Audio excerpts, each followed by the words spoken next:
Hey guys, I'm the 50s Kid. This is my E46 BMW. In this video, we are going to change the front control arms. I wanted to do the video for a long time, but I needed my control arms to be bad, or at least one of the ball joints to go bad, and I think one of them finally has. Not all the way bad, so much that there's play in it, but it's definitely squeaking. I'm pretty sure it's squeaking, the one where it connects to the steering knuckle. It's particularly bad when you kind of turn from left to right. I think it's probably worse in one direction.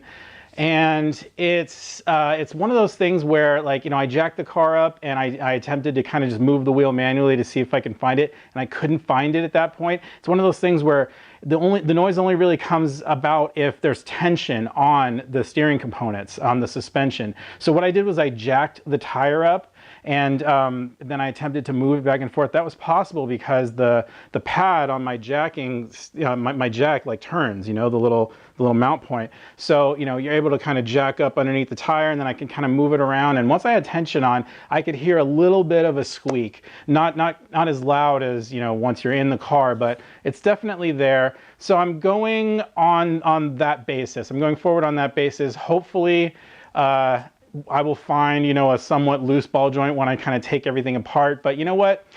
Somebody has sponsored this video and has sent me these parts for free, so might as well just change them and might as well make a video about that. So anyway, let's get started.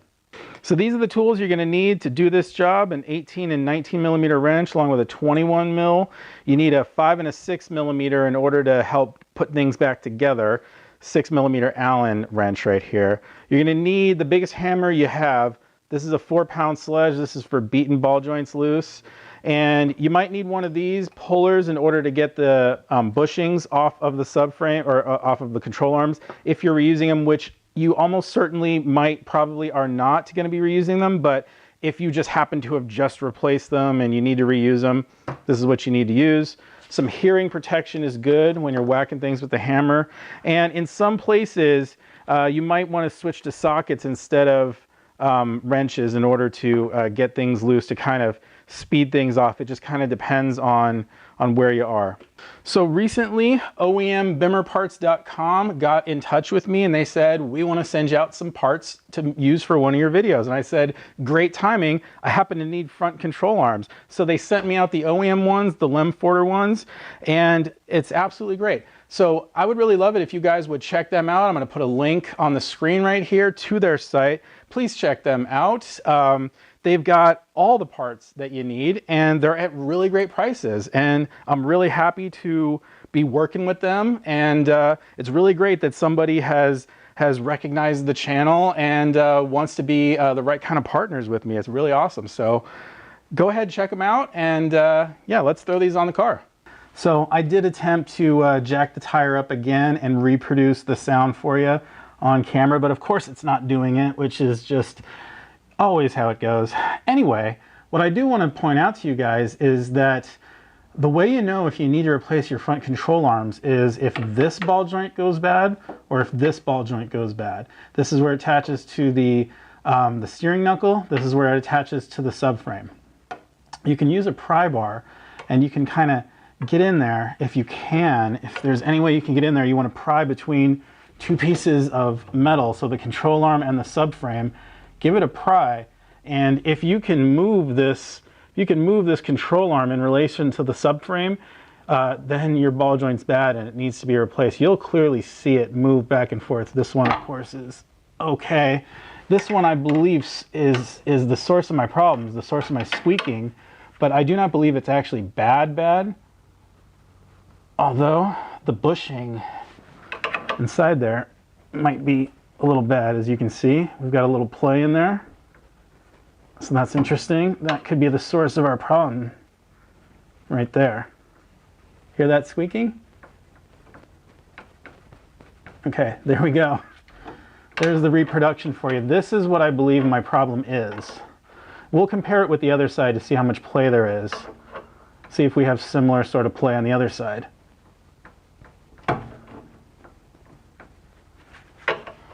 Hopefully the camera's picking that up.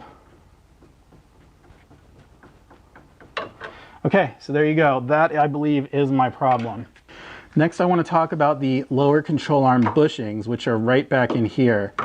these suckers right here. They are replaceable separate from the control arms. So usually these go bad way before these go bad.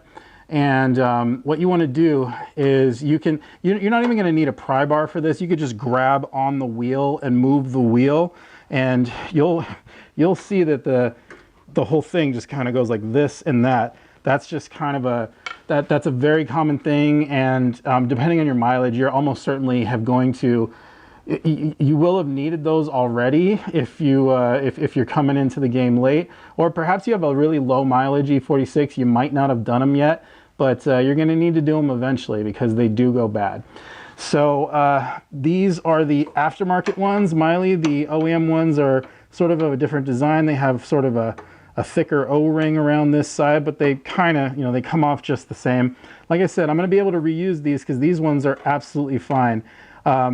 It's hard to describe what it looks like, at first sight when you know a ball joint's bad, but it should be fairly obvious. When these things go bad, they really go bad, and you'll see that this control arm just clearly, it's gone in the middle right here. It'll just clunk from this side to that side, and you'll see it, you'll hear it, and you'll hear it when you go over bumps on the road, or just kind of hit any kind of dips or something. You'll definitely hear a clunk clunk kind of sound. So here is the other control arm. Let's see how much play this one has, if any.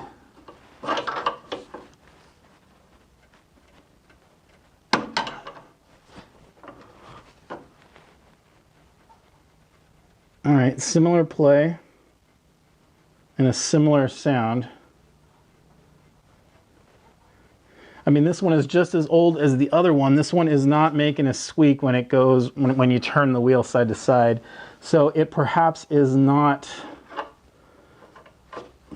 perhaps this sound is not what is translating into the louder sound that I hear on the other side.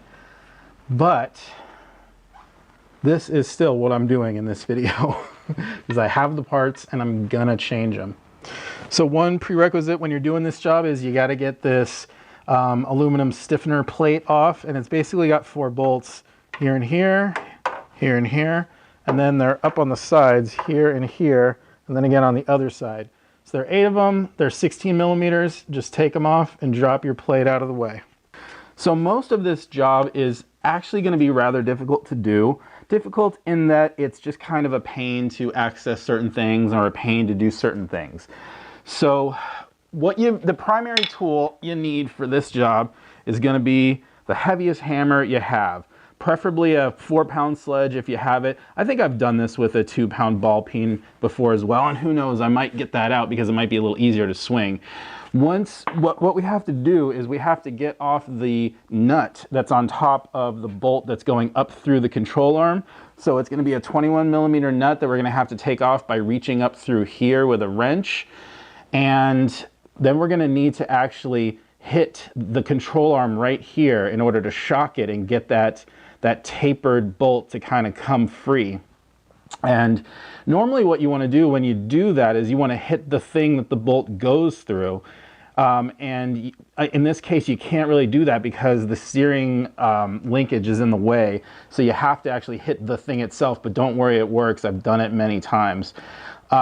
The thing is, you're going to damage up your control arm. So obviously you don't want to do this if you're, in any case where you plan to reuse it, but since we're replacing it, who cares? So we're just going to whack this thing and that'll shock it loose, okay? On this side, you could basically do the same thing, but the thing is, you have to think about the order in which you do this. Let's say you did this one first. This end would come free, and then this end over here would swing out this way, and every time you hit it, it would basically, the impacts would kind of be absorbed and not really, the shock, you wouldn't get as much shock going in here and breaking the bolt free or breaking the taper free. So ideally, you probably want to start with this end, and then you want to follow up with this end. Now, if you are not replacing or not reusing the bushings in the back, leave those for last because those 2 bolts come off really easily and the thing just drops down. So that should be your very last thing unless you're like me where you need to reuse them, in which case it's probably a little easier to take them off if you pull that down first, because that way this end is anchored and you have something to pull against. I probably don't even really need to do that because the way I'm going to pull them off is with a tool, and I can kind of just do that down on the ground. So I think probably that's what I will do, just to show you the proper way to do it that you would probably be doing it, and just to kind of show you the easiest way possible. Lastly, I want to mention on this side, there is this linkage right here that's connected to the control arm. We're going to need to get that off. That's for the adaptive headlights. So it senses when the linkage moves up and down, when the wheel moves up and down. So you got to get that off. That should be a 10 or a 13, probably a 13. Okay, first let's get off this bolt. It is a 13. So that's free. We can just kind of set that up over here. So I do have the steering, I have the key in the number 1 position, and I've got the knuckle turned like all the way out. So this is like the normal position here. I've turned it so that I've got the most room to actually work on things.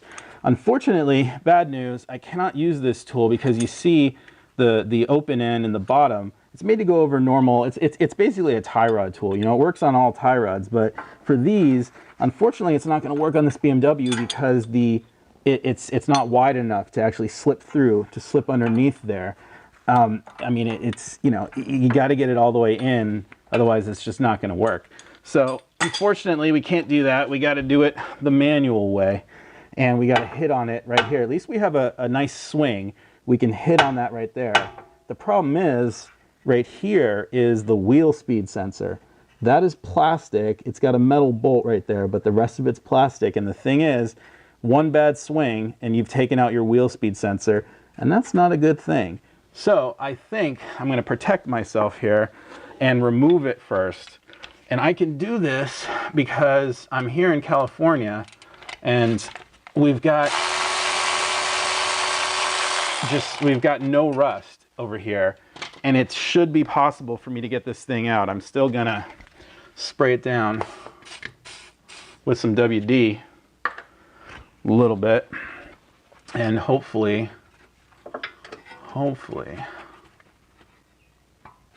yeah, I don't even actually need these. I can just turn this a little and wiggle it out, and we're all good. You're probably not going to be able to do that if you are in a rusty environment. So in that case, I would say be real careful, or remember to get a new wheel speed sensor when you do this job, because it's probably a good time to replace it anyway. So now we have that out of the way. We're no longer at risk. Now all we need to do is get this bolt off.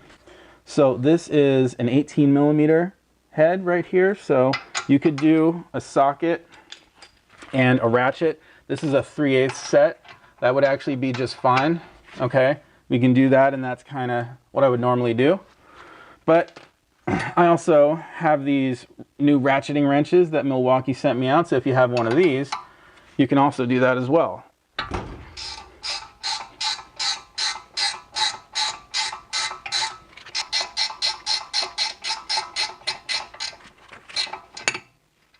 There we go. One thing that might be good is, I mean, it kind of really doesn't matter here, but you could just keep that bolt on, a couple of threads, and that way when you're hitting this thing, you won't gnaw up the bolt. Who knows? You never know if you might need an old control arm. So if you're kind of, if you want to protect it, if you're not sure if it's bad, if you want to take the ball joints off to check them out, that's something you can do. I'm going to put my hearing protection on. You guys can see hearing protection. This is especially important for me because I'm in this confined area in this, you know, tandem garage here, and the noise is really reverberating around here. So I need these. We're going to hit on here. Hopefully that ball joint will pop free fairly easily.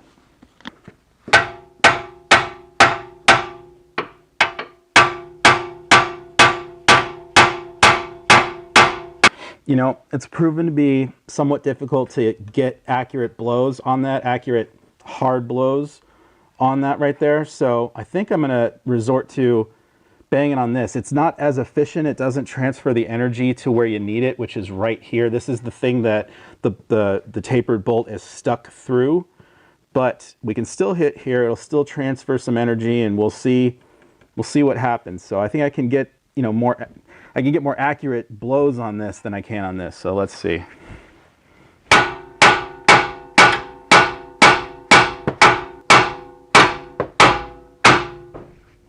There. We got it free. So that's the way to do that. And that is another reason to put that bolt on there. Keeps it from swinging free and whacking you. I mean, this one's not going to whack you because the joints on the other end are going to hold it up. But so in that case, never mind what I said about this sensor.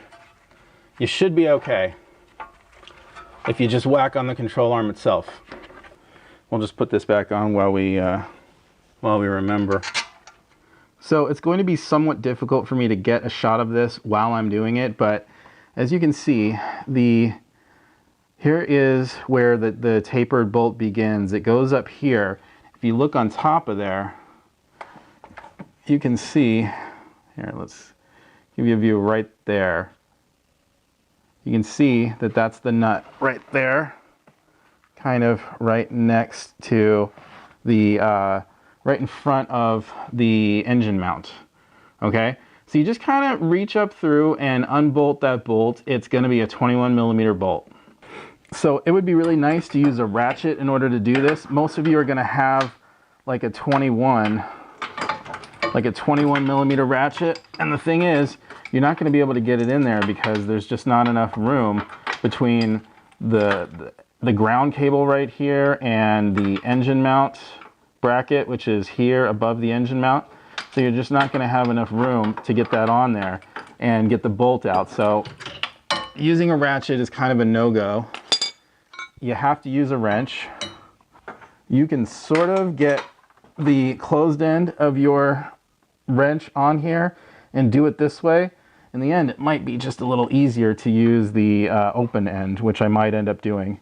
Fortunately, I can't use a ratcheting wrench on this because the engine mount is actually getting in the way. You need something that's thin on this end, and the end of my ratcheting wrench is just a little bit, you know, the profile is just a little bit too thick right there, and you can't get it all the way on the bolt because it just won't go because the engine mount's in the way. Okay, let's see what we can do here. See, this is the difficult part, I think, is this particular bolt. It's just at such an odd angle. Yeah, the open end is really the only way to go.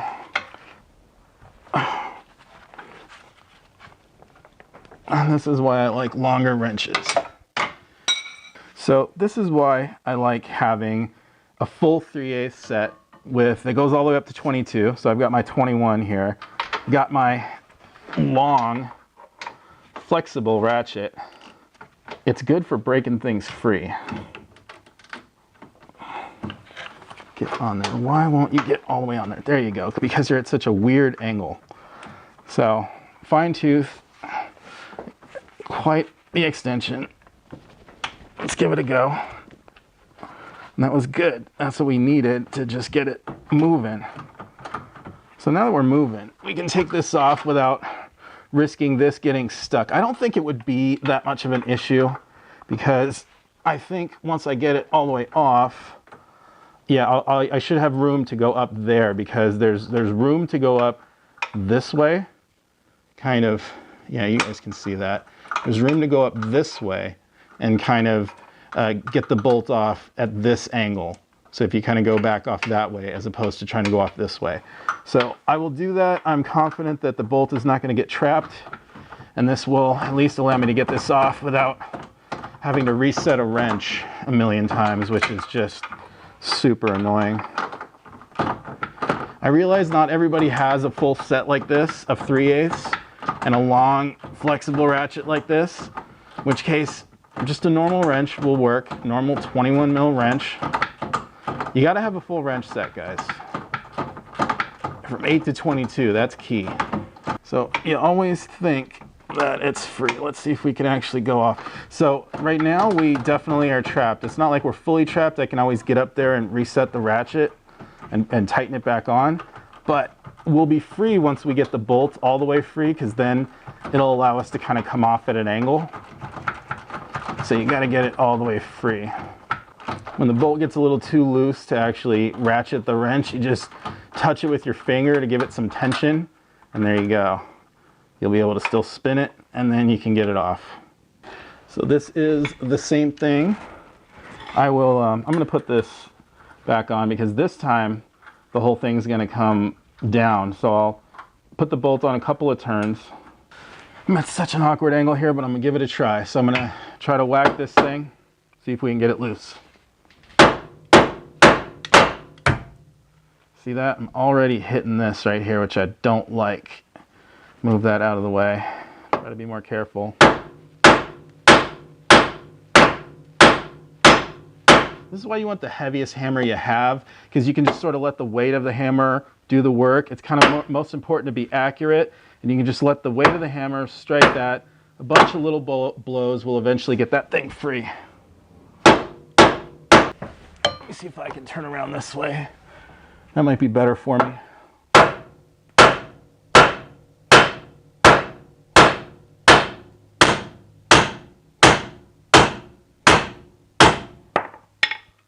There we go. We are loose. We just do that, pull down. Okay, that's gonna be fine. So now all we have to do is get it off the back there. Okay, 16 mil.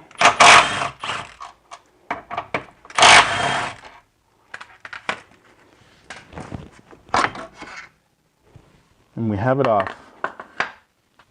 So on this control arm, this ball joint is actually really good. There's nothing wrong with it. I can't spin it around. The rubber's still on where it should be, and it's good. That joint's good. This joint is still, honestly, feels like it's not, it doesn't have like loose play inside there, which we could tell with the pry bar when it was still on the car. The rubber's come off, and it does look like all the grease has dried up, so it probably wasn't long for this world, but I do have trouble believing that this is a 180,000 mile control arm. It's very likely that this was a replacement once before, or was replaced once before. So, I don't know, perhaps I made the wrong call. I'm entirely prepared for the noise to still be there. It could be a noise that's in the steering rack that I put on. I am prepared for that. That's okay. But, you know, I needed this video anyway, because we've never done this video. And you know what this channel is about? It's about making all of the videos that we can for this car, and hopefully other cars soon. You can buy one of these pullers in Harbor Freight.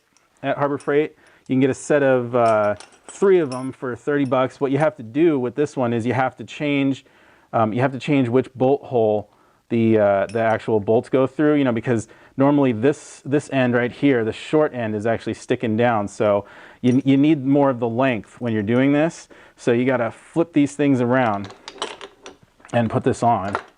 Let's see here.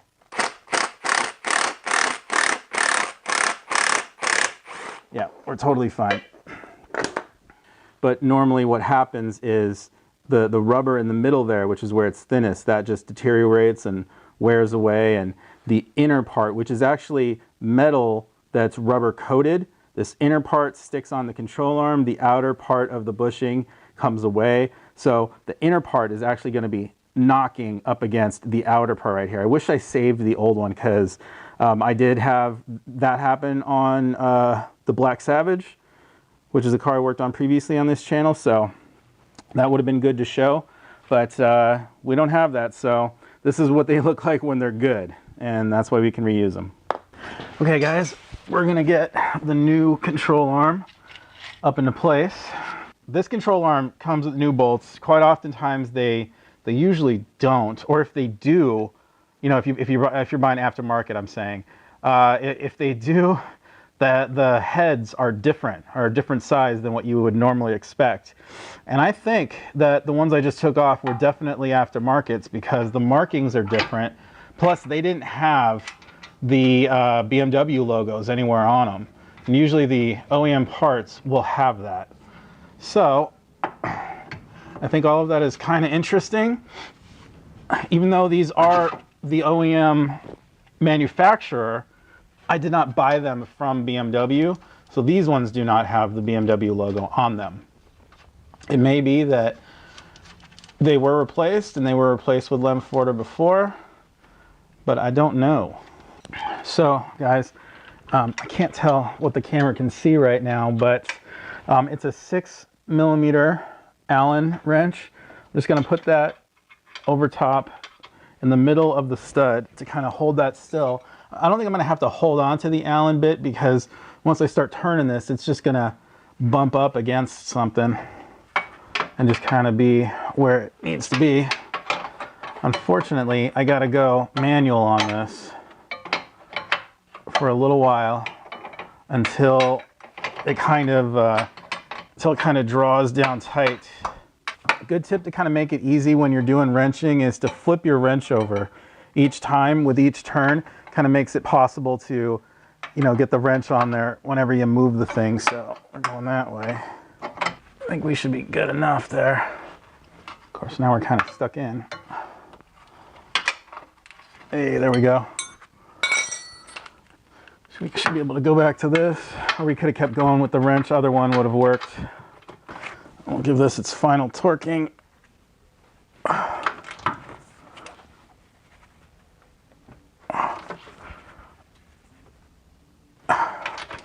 That feels good. Okay, let's get this bolt on here. Let's see, is it spinning? No. Oh yeah, it is a little. Okay, we do need an Allen for this one too. This one is a 5mm, I'm sure. Yes, it is. So I'll just let that hit up against that.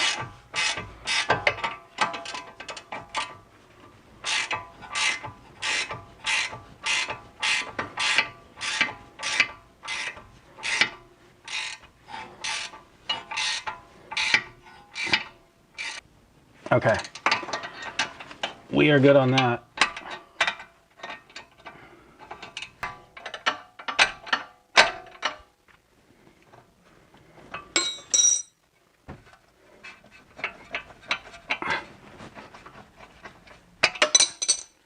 Sheesh. That was harder than I thought it would be. Let's get this guy back in.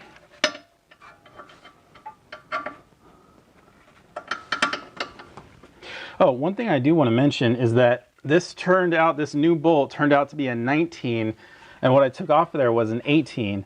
So again, that's another clue that I think it might have been aftermarket. I could have swore these were 19s. Somebody out there is gonna have to correct me on this, because now I cannot remember which one is which one is right. So perhaps someone out there will chime in, but I think that what I just took off were aftermarkets. Again, no BMW logo on the parts, all that stuff.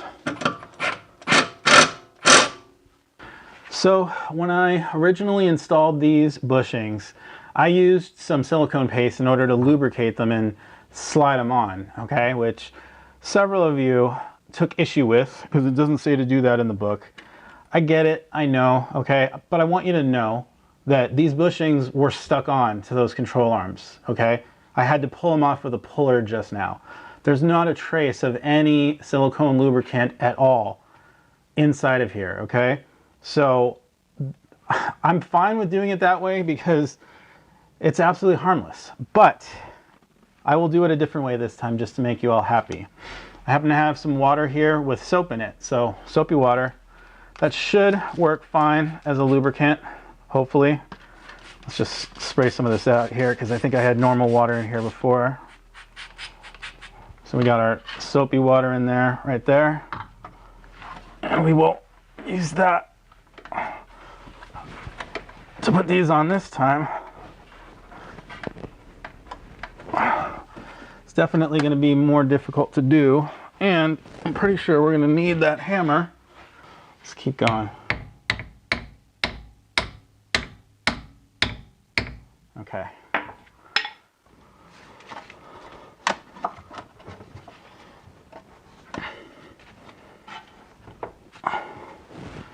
Pull those around, get them to where they're lined up over the little alignment slots that stick out from the body.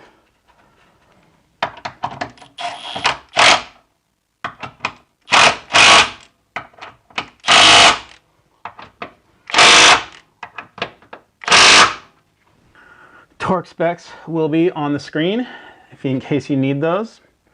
And that is it. That is the installation of our front control arm. Now I just got to do the other side. So I was mistaken, guys. These are the OEM parts, and there is the BMW logo after all. They actually lasted pretty long. So that's it for this job. Really not that difficult, doesn't take that long. I want to say a big thank you to OEMBimmerparts.com for providing the parts used in this video. So thank you to them. Check them out in the description. If you liked the video, give me a thumbs up. Subscribe if you want to see more. I am the 50s Kid. Thanks a lot for watching.